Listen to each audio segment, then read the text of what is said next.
Então, galera, começando aí mais um exercício de fluidos, a parte hidrostática. Esse exercício ele contempla todos os conceitos que foram analisados até agora. Observe que nós temos aqui, temos um tanque cheio de água. Essa água ela sobe em uma tubulação aqui por cerca de 40 centímetros, a inclinação de 45 graus. Aqui é 1 metro de ar, de coluna de água.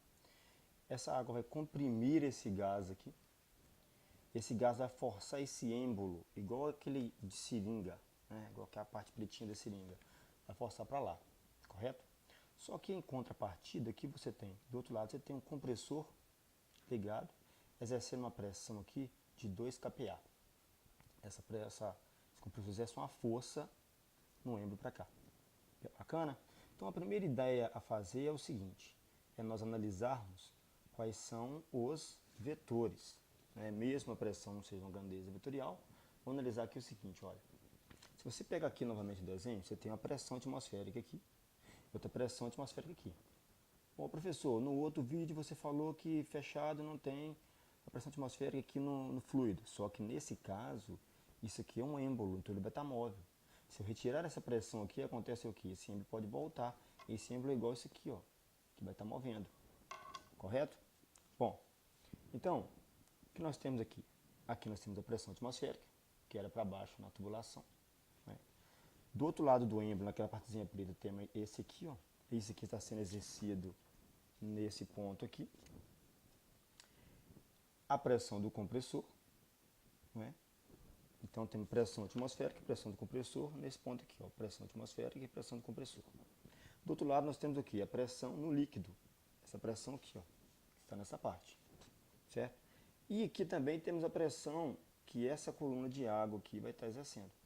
Então, observe, a pressão no gás vai ser a pressão resultante entre essa pressão menos essa. Professor, por quê? Se isso aqui, ó, fosse desta altura, a pressão seria basicamente zero. Imagina essa configuração aqui, mais ou menos aqui. Se eu pegar isso aqui e levantar a tubulação, aqui, ó, tá vendo? Aqui, nesta seringa, não vai ter pressão nenhuma nessa parte de ar aqui, ó. Essa parte aqui. Se eu fizer aqui, ó, é metade da coluna. Se eu fizer aqui, é toda a coluna de água. Tá vendo? Então, se eu pegar aqui, é metade, que vai estar exercendo metade desse líquido aqui. Se eu fizer aqui, ó, o líquido que vai estar subindo desse lado da mangueira é igual ao que está subindo desse lado. Então, quer dizer, a pressão no gás é a pressão resultante. Bom, então a pressão no gás é essa pressão resultante aqui. Correto? Então já temos a ideia dos vetores aí para analisar. Bom, essa pressão atmosférica eu vou cancelar com a outra pressão atmosférica. Porque observa, tem uma pressão atmosférica aqui e aqui também tem uma pressão atmosférica. A ideia do exercício é o quê? É descobrir qual a força que eu vou ter que aplicar aqui para esse êmbolo ficar em equilíbrio. Então eu tenho que saber se ele vai para cá ou para lá. Que força que eu vou ter que aplicar? Ele tem que ficar imóvel aqui, ok? Então já fizemos a análise aqui, ó.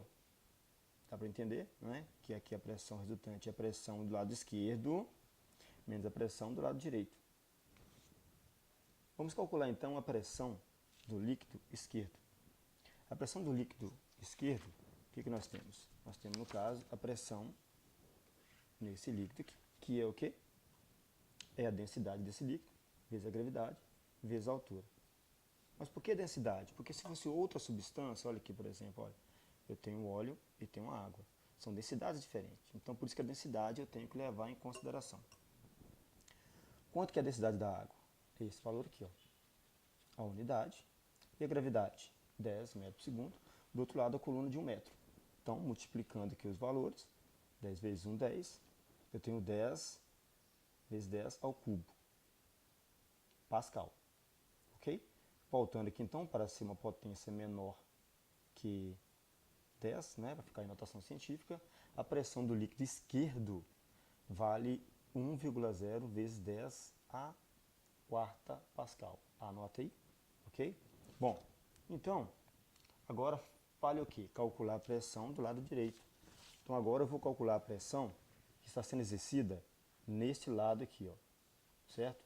Já calculei a pressão exercida nesse ponto aqui, agora eu vou calcular a pressão exercida nesse lado aqui. A pressão exercida desse lado direito depende de quê? Da densidade do fluido é o mesmo fluido. Se fosse fluido diferente, igual eu falei aqui, ó, ele vai ter o quê? Teria densidade menor, a pressão seria menor. Então, calculando aqui, como que eu vou calcular? É a densidade vezes a gravidade vezes a altura. Mas qual é a altura de líquido? Então, calculando a pressão direito, você tem a densidade, gravidade e altura. Esse é o valor da densidade, valor da gravidade e a altura. Eu não tenho altura, porém é o seguinte, esse desenho te lembra aqui. Você pega aqui, um triângulo retângulo. Então, a altura da coluna de líquido aqui, ó, é exatamente o cateto oposto. Por que que é oposto? Porque está em frente ao ângulo. Então, fazendo aqui, ó, o cateto oposto aqui, ó, é essa altura que eu estou procurando. A relação de seno e cosseno falou o quê? Eu tenho duas relações aqui. Você vai escolher a melhor. Olha. Tem o seno e o cosseno. O seno fala que o cateto oposto sobre a hipotenusa. Olha, eu estou procurando o quê? O cateto oposto. Não é? Então, calculando, tenho 145, que é o dado do problema lá, que foi passado. Montando aqui, ó, a altura 0,40. Por que é 0,40? Porque o comprimento da hipotenusa é 40 centímetros. Transformando para metro, dividiu por 100. Bacana? Então, substituindo aqui, ó, 145, 0,7, cosseno 0,40, achei então que a altura, o H aqui, ó, o H do lado direito, vale 28 centímetros. É fácil verificar isso, só você olhar assim, eu tenho algo que é 40 centímetros aqui, 45 graus, qual vai ser a altura? Então dá para você ter uma noção desses valores. Bacana? Então encontrei a pressão do lado direito. Por que isso? Porque a pressão nesse ponto aqui, ó, nesse ponto, para eu saber qual que é a pressão para lá, que força está exercendo para lá, é igual a quê? É a pressão do lado esquerdo menos a pressão do lado direito. Pressão para cá e pressão para cá. Essa pressão menos essa. Ok? Bom, como nós encontramos o valor da pressão do lado esquerdo, que é esse aqui, correto? Vou subtrair do lado direito, que nós encontramos também, 2,8. Né? Substituindo aqui, ó, vou voltar o cálculo para você ver. Olha. Ok? Densidade, gravidade, altura, achei 2,8. Então, voltando aqui no exercício, basta substituir. Opa, eu posso subtrair isso por isso? Não, isso aqui é laranja, aqui é mexerica. Não tem como subtrair. Então, eu vou transformar isso aqui, ó, na base de 10 igual o outro valor. Ok? Aqui é 1, se eu andar para cá, eu vou diminuir aqui, andei para a direita, diminuir, 10 a terceira. Então, 10 vezes 10 a terceira Pascal menos esse valor aqui em Pascal, que deu 7,2 vezes 10 ao cubo, que é 7,2 kPa. Então, esse 7,2 kPa é exatamente a pressão que está sendo exercida no êmbolo, correto? Pô, mas professor, eu quero saber a força. A força, então, para eu saber a força, basta utilizar uma outra relação, que é qual?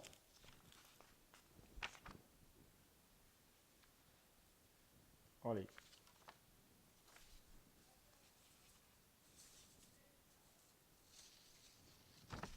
Bom, essa relação aqui vai ser o quê? Vai ser a pressão do sólido. Como se calcula a pressão do sólido? Tá lembrado? A pressão do sólido é a pressão força sobre área. Tá lembrado? Que nós fizemos assim, ó. Você fecha uma caneta, coloca a parte de cima, exerce uma força, vira, a força é diferente. Então, qual vai ser a força que está sendo exercida no gás? Qual a força que a pressão resultante desta pressão menos esta pressão foi calculada, vai dar aqui.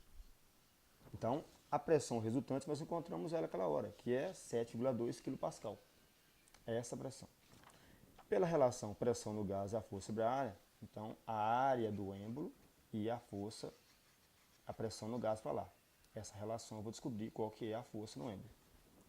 Fazendo a relação aqui, eu quero saber a força. Então, força é a pressão resultante vezes a área do êmbolo.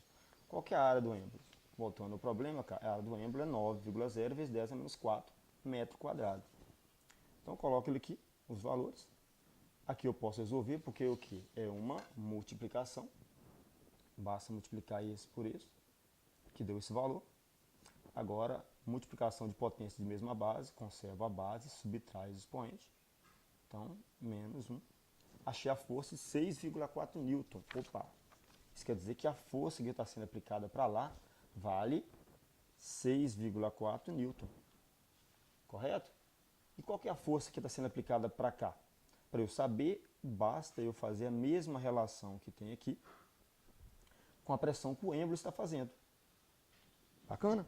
Vamos ver então. Então, nesse caso, a pressão do compressor vai ser parecida. Pressão do compressor,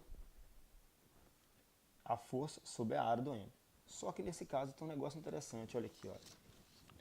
Que a área que eu vou analisar agora é o que? Vai ser a área do êmbolo menos esta área aqui, ó. Dessa parte que vai estar segurando. A área aqui, ó, que vai ter exercida a força pelo gás, vai ser essa área grandona menos essa aqui, ó. Porque imagina se esse aqui fosse mais grosso, por exemplo assim. Não seria menos gás aqui? Menos área de contato? Então fica assim. Pressão do compressor, a força, a área do êmbolo menos a área da base. Essa base aqui, essa alavanca que eu vou estar puxando. Ok? Então, olha aí. Montando, eu tenho que a força no compressor, multiplico cruzado, passa para cá. É isso? Então, força no compressor, pressão do compressor, a área do êmbolo menos a área dessa alavanca aqui, a área B, do bastão. Ok, então a força do compressor nós já encontramos. Por que encontramos? Onde que estava? Nos dados do problema, cara. 2 kPa. Então, substituindo, temos 2 kPa, a área do êmbolo, nós já temos outros dados, é 9. Do bastão é 1,10 a menos 4. Ok? Eu vou subtrair aqui, ó. Eu posso subtrair porque aqui é menos